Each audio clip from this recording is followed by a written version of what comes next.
Welcome to Tahquamenon falls, Michigan.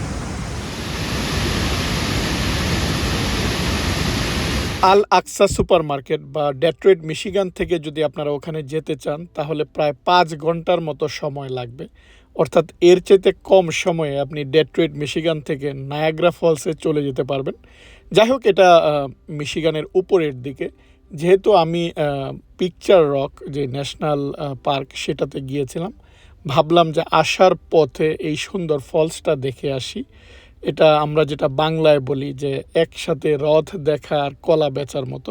আমি এই জায়গাটায় গিয়েছিলাম, আমি আপনাদের সাথে শেয়ার করেছি।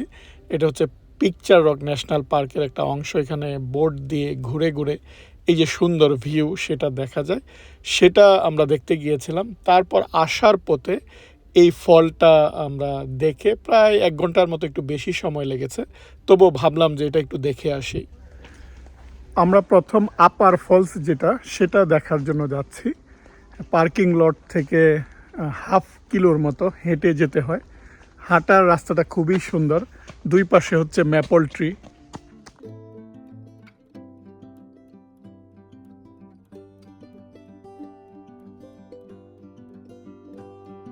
ফল কালারের সময় যখন পাতার বর্ণ পরিবর্তন হয়, এই সময়টাই চিন্তা করুন, এই রাস্তাটা খুবই সুন্দর হবে। সবগুলা পাতার কালার চেঞ্জ হয়ে যাবে।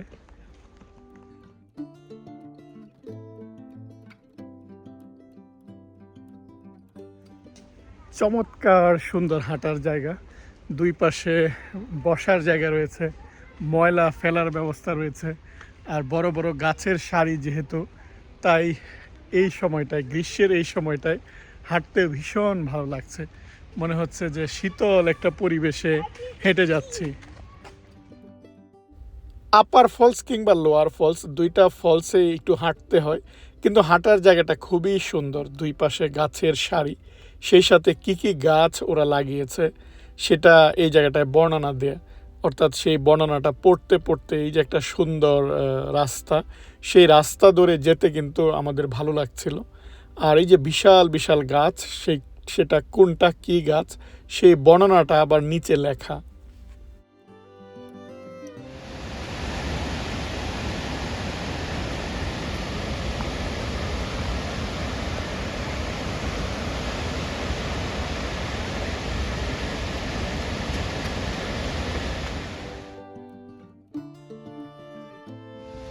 একটু পর পর এরকম দাঁড়ানোর জায়গা রয়েছে, যেন লোকজন দাঁড়িয়ে এই ভিউটা উপর থেকে খুব সুন্দরভাবে দেখতে পারে।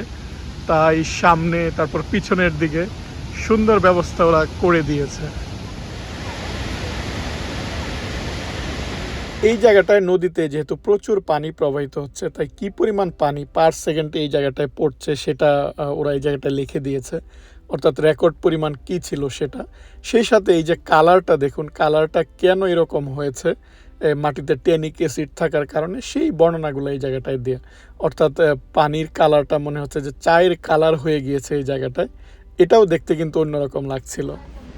একদম ফলসের কাছে যাওয়ার জন্য দেখুন কত সুন্দর ওরা হাঁটার ট্রেলটা বানিয়েছে, এবং এরকমভাবে বানিয়েছে যে হুইল চেয়ার দিয়েও চলে যাওয়া যাবে। যারা বয়স্ক, যারা হাঁটতে পারবে না বা যারা হাঁটতে পারে না, তারা যেন হুইল চেয়ার দিয়ে চলে যেতে পারে। একদম উপর থেকে নিচে যাওয়ার সিঁড়ি, আমরা সেই সিঁড়ি দিয়ে এখন ফলসের একদম কাছে যাচ্ছি। ওঠার সময় কেউ যদি ক্লান্ত হয়ে যায়, বসার আবার ব্যবস্থা রয়েছে।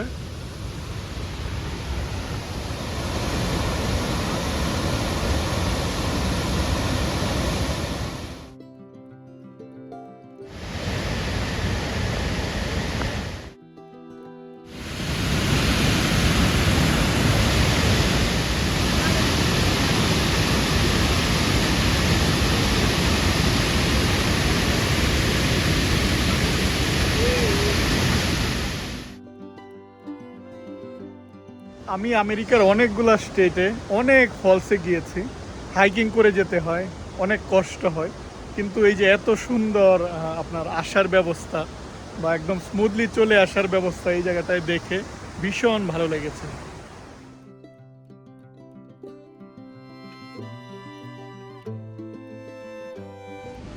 আপনারা যারা মিশিগানে থাকেন, ডেট্রয়েট মিশিগান থেকে এই জায়গাটায় খুব সহজেই চলে আসতে পারবেন।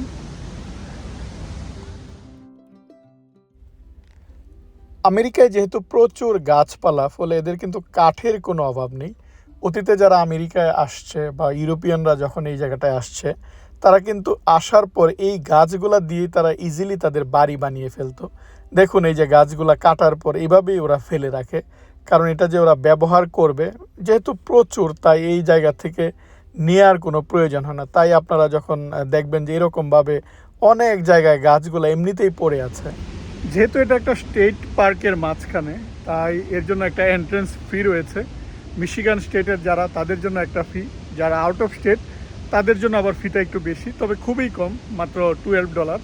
আর এখানে শুধুমাত্র যে ফলস দেখবেন তা নয়, পিকনিক করার নানা রকম জায়গা রয়েছে, অর্থাৎ সারাদিন কাটানোর মতোই ব্যবস্থা এই জায়গাটায়।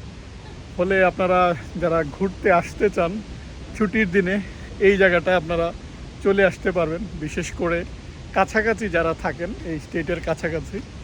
আর যেহেতু মিশিগানে প্রচুর বাংলাদেশি থাকে, ফলে আপনারাও আসতে পারেন এখানে। আমরা আপার ফলসটা দেখার পর তারপর লোয়ার ফলস দেখার জন্য এই জায়গাটায় আসছি। এখানে ভিজিটর সেন্টার বা গিফট শপ রয়েছে, আবার ক্যাফেটেরিয়া রয়েছে, লোকজন এই জায়গাটায় বসে যেন খেতে পারে সেই ব্যবস্থাটা এই জায়গাটায় আছে। এটাও সুন্দর, যেহেতু পিকনিক করার জন্য লোকজন আসে, তাই এরকম বসার জায়গা কিন্তু এই জায়গাটায় রয়েছে বা পিকনিক শেল্টার আছে, খুব সুন্দর সাজানো গোছানো বা অর্গানাইজড। বা এই যে লোয়ার ফলসের একদম কাছে যদি আপনি যেতে চান, তাহলে হাঁটা রাস্তা রয়েছে। দূরে যে ফলসটা দেখতে পাচ্ছেন এটার কাছে একেবারে চলে যাওয়া যায়। এই জায়গাটায় আবার একটু বেশি হাঁটতে হবে, কিন্তু হাঁটার রাস্তাটা যেহেতু খুবই সুন্দর, আমি আপনাদেরকে আগেও বলেছি, ওরা এত সুন্দর করে বানিয়েছে, ফলে যারা সারা দিন এই জায়গাটায় কাটানোর জন্য আসে তারা এই জায়গাটায় ইজিলি ঘুরতে পারে। অর্থাৎ আপনি ঘুরে ঘুরে সবগুলা ফলস, আপার ফলস, লোয়ার ফলস আপনি ঘুরে ঘুরে এই জায়গাটায় দেখতে পারবেন।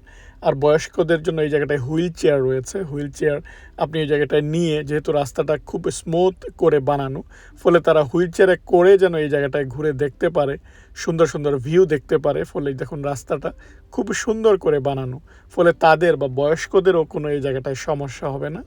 একদম বাচ্চাদের, বড়দের সবার জন্যই এই আয়োজনটা ওরা করেছে, যেন সবাই এসে এই সৌন্দর্যটা উপভোগ করতে পারে।